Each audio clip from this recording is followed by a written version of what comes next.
Welcome to Block of the Month by the Quilting Company.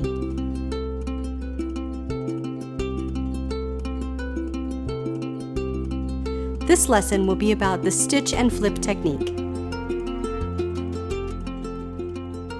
You'll use it when you make the border strip in Unit 2 of Block 1, in the square in a square sections, in the diagonal strip in Block 6, and in the strip set of Unit 2 in Block 8.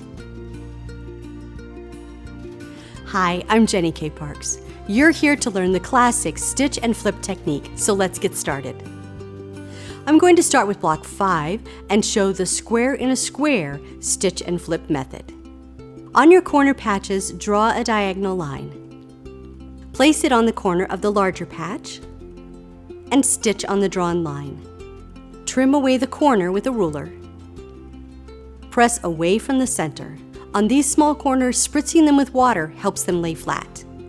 Do the same thing on the remaining 3 sides, but be sure to check the pattern so you don't get the fabric placement confused.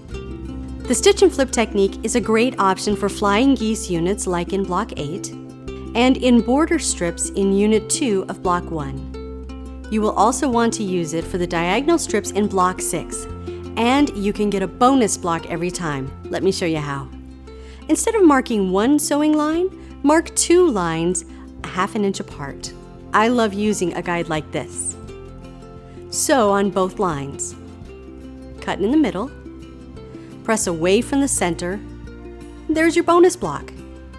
Not only do you have the unit you need for your block, you have a bonus unit to use at another time. Winter Cheer Block of the Month, designed by Denise Russell, is brought to you by Riley Blake Fabrics, celebrating 10 years of providing high-quality fabrics to inspire and create.